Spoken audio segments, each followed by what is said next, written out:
नमस्कार, आप देख रहे हैं सोलापुर न्यूज। भारत में महिलाओं की सेहत को लेकर एक बड़ा कदम उठाया गया है। देश भर में एचपीवी वैक्सीनेशन अभियान तेजी से चलाया जा रहा है, जिसका उद्देश्य है खतरनाक बीमारी सर्विकल कैंसर से बचाव करना।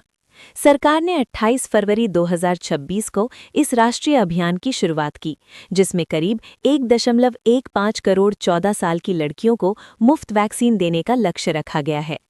स्वास्थ्य विशेषज्ञों के अनुसार ह्यूमन पैपिलोमा वायरस ही सर्विकल कैंसर का सबसे बड़ा कारण है। ये वायरस संक्रमण के जरिए फैलता है और समय पर वैक्सीन न लेने पर गंभीर बीमारी का रूप ले सकता है।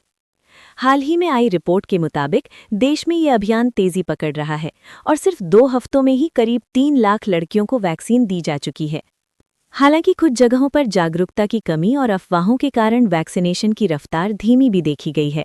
पुणे में कम संख्या में बच्चियों ने वैक्सीन ली, जिसकी वजह परीक्षा और गलत जानकारी बताई जा रही है।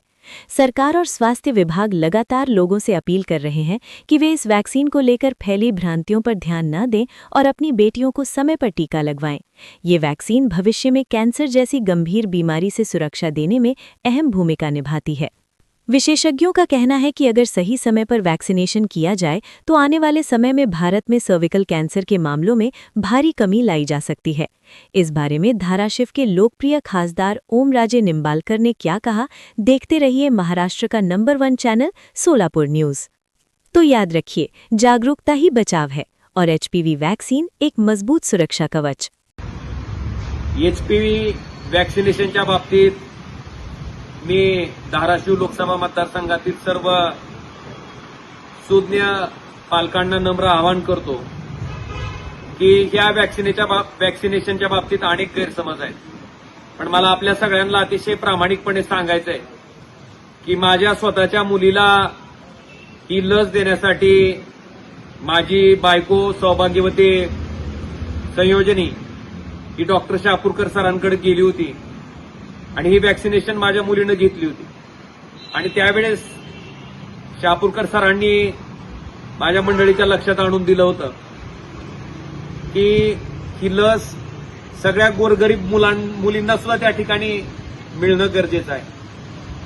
ही विषय माझ्या बायकोनं मला सांगितल्याच्या नंतर धाराशिव लोकसभा मतदारसंघाचा खासदार या नात्यानं, सदस्य या नात्यानं केंद्र सरकारकडे खासगी विधेयकाच्या माध्यमातून मी मागणी केली होती की केंद्र सरकारनं ही लस त्या ठिकाणी पूर्ण देशभरातील गोरगरीब नागरिकांसाठी, त्यांच्या मुलीसाठी मोफत करावी आणि मला अतिशय आनंद आहे की केंद्र सरकारने हे लसीकरण मोफत करायचा निर्णय घेतलाय।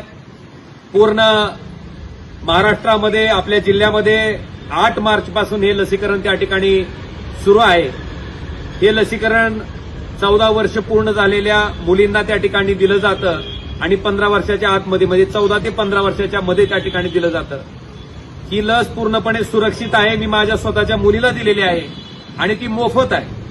आपल्या सगळ्या प्राथमिक आरोग्य केंद्रावर, आपले ग्रामीण रुग्णालय असतील, जिल्हा रुग्णालय असतील, या सर्व ठिकाणी मोफत दिली जाते।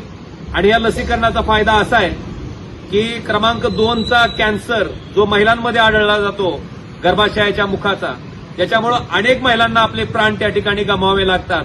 मला वाटतंय ह्याच्यापासून आपल्या लेकराला, आपल्या मुलीला वाचवण्यासाठी आपण सगळ्यांनी हे लसीकरणाचा लाभ घ्यावा आणि ही लस आपल्या 14 वर्ष वय पूर्ण केलेल्या मुलींना त्या ठिकाणी द्यावी, अशी नम्र आणि कळकळीचं आवाहन मी सर्व धाराशिव लोकसभा मतदारसंघातील जनतेला करतो।